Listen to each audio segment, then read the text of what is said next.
கண்ணு தமிழுக்கு காலமெல்லாம் 3 படை, கற்புடைய மங்கையரின் காவலுக்கு 4 படை, இதுவரைக்கும் இருப்பது எங்கள் முருகனுக்கு 6 படை.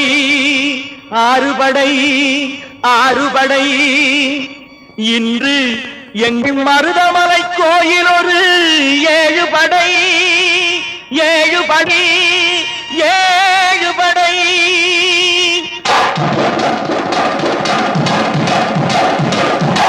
மருதமலைக்கு நீங்க வந்து பாருங்க,